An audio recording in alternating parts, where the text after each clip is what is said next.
Selamat datang kembali di Bahas Anime.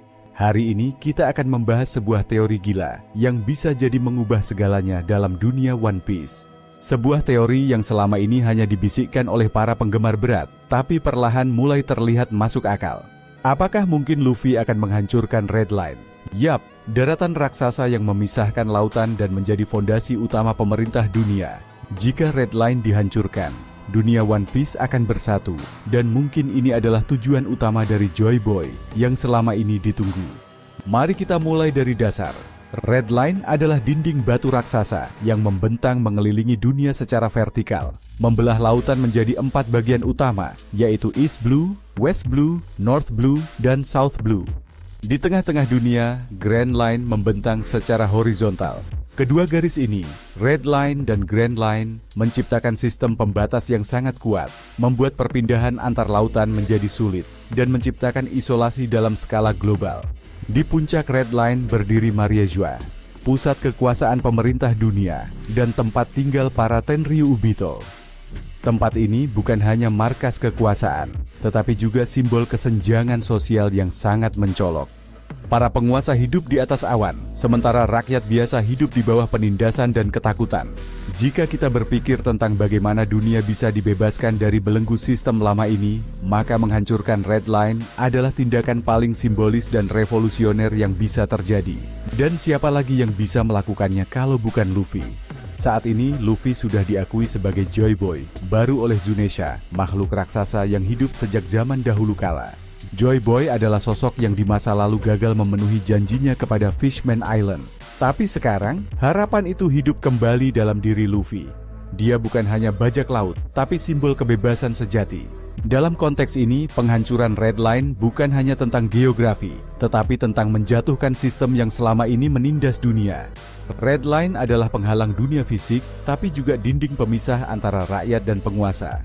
Hancurkan Red Line, dan dunia menjadi satu. Tidak ada lagi batas antara manusia ikan, atau ras lain. Tidak ada lagi dominasi para naga langit yang hidup di atas dan memandang rendah yang di bawah. Sekarang mari kita bahas bagaimana ini bisa terjadi secara logis dalam cerita. Fishman Island berada tepat di bawah Red Line. Jika Red Line dihancurkan, pulau itu akan runtuh. Tapi disinilah peran penting Shirahoshi sebagai Poseidon masuk. Dia bisa memanggil Sea Kings dalam skala besar, dan mungkin dengan bantuan mereka seluruh penduduk Fishman Island bisa dievakuasi terlebih dahulu sebelum kehancuran terjadi. Pengorbanan besar ini bisa menjadi langkah awal menuju dunia baru yang bebas dari penindasan. Ditambah lagi, ada kemungkinan bahwa Loftel, pulau terakhir yang menyimpan One Piece, hanya bisa diakses jika Red Line dihancurkan. Teori ini berasal dari petunjuk bahwa semua poneglyph mengarah ke satu lokasi, tapi rute menuju Loftel sendiri terhalang oleh Grand Line dan Red Line. Jika Red Line tumbang, maka dunia bisa melihat dan mengakses apa yang selama ini disembunyikan selama 800 tahun. Ini akan menjadi titik balik yang memperlihatkan semua kebenaran yang ditutupi oleh pemerintah dunia, termasuk sejarah Void Century dan rahasia kekuatan senjata kuno. Sekarang mari kita lihat kekuatan Luffy. Dengan gear Viva, Luffy telah mencapai bentuk yang bisa mengubah realitas di sekitarnya. Ia mampu membuat dunia seperti kartun, menekuk hukum fisika, dan meledakkan kekuatan dengan imajinasi. Kekuatan buah iblisnya, Hito Hito no Mi model Nika, bukan sembarang buah.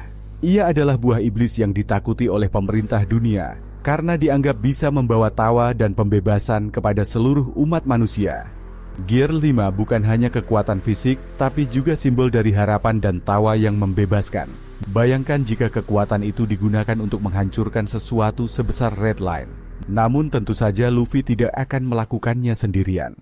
Dalam skala konflik akhir, kita bisa bayangkan Vegapunk mungkin memberikan bantuan teknologi untuk membuat kehancuran ini terencana. Momonosuke bisa membantu mengendalikan Zunisha, gajah purba yang bisa menjadi alat penghancur utama. Shirahoshi mengerahkan Sea Kings, para revolusioner menyerbu Mariajoa dari daratan, dan bajak laut topi jerami menghadapi para Gorosei dan Imu langsung. Dalam skenario ini, kehancuran Red Line menjadi puncak dari revolusi global yang selama ini dibangun dalam cerita. Yang lebih gila lagi, jika Red Line hancur, maka All Blue yang selama ini hanya menjadi mimpi Sanji, akan benar-benar tercipta. Semua laut bersatu. Semua jenis ikan dan kehidupan laut bercampur menjadi satu perairan besar. Ini bukan hanya simbol akhir dari pembatasan, tapi juga penggenapan impian karakter utama. Dunia bersatu secara harfiah dan simbolis. Jadi, apakah Luffy akan menghancurkan Red Line? Berdasarkan semua petunjuk, teori ini tidak lagi terdengar terlalu gila. Bahkan bisa jadi ini adalah akhir besar yang sudah Oda siapkan sejak awal.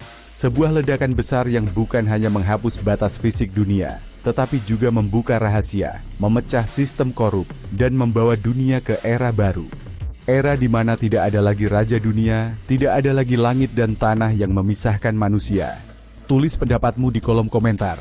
Apakah kamu percaya Luffy akan menghancurkan Red Line? Atau ada cara lain untuk menyatukan dunia?